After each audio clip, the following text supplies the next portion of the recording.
дар натиҷаи садамаи як микроавтобус дар шарқи Туркия 17 нафар кушта ва 36 нафар маҷрӯҳ шуданд. Дар дохили микроавтобус муҳоҷирон аз кишварҳои Афғонистон, Покистон ва Эрон буданд. хабаргузории расмии Анадолу гуфт ки баъди бархурдаш бо сутуне микроавтобус оташ гирифт ва боиси афзоиши қурбониҳо шуд. дар миёни кушташудаҳо ронандаи микроавтобус ҳам будааст. мушаххас шуд ки микроавтобус тавони интиқоли 14 нафарро дошт, вале дар ҳангоми фоҷиа дар дохили он 50 хориҷӣ қарор дошт. ҳодиса дар минтақаи Игдири Анатолия рух додааст. баъди бархурд бо сутуни лаби роҳ мошин оташ гирифт ва ронанда назоратро аз даст дод. микроавтобуси дуюме ки бо муҳоҷирон дар дохил наздик ба аввалӣ ҳаракат мекард, баъди бархурди мошини якум ба сутун чанд нафаре аз дохили мошин сарозершударо пахш кард.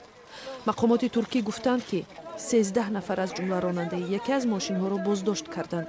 дар миёни мусофирони автобус 13 муҳоҷири ғайриқонунӣ ошкор шудааст. волии Игдир Энвер Унлу дар суҳбат бо оҷонси Анадолу гуфт ки ҳодисаи ба сонеҳаи мудҳиш дучор шудани муҳоҷирон онҳоро такон дод, ҳарчанд дар бораи қочоқи муҳоҷирон аз ин роҳ хабар доштанд. мақомоти Туркия гуфтанд муҳоҷирон тавассути хоки Эрон ва ғайриқонунӣ ба Туркия ворид шуданд. садҳо ҳазор муҳоҷирон аз Сурия ва кишварҳои дигар ба Юнон роҳ ёфтанд ва ҳадафи аслии онҳо ин аст ки тавассути хоки Туркия ба Аврупо ҳаракат кунанд.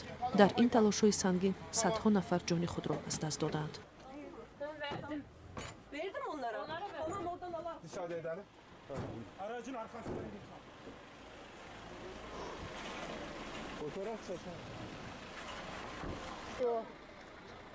Efendim?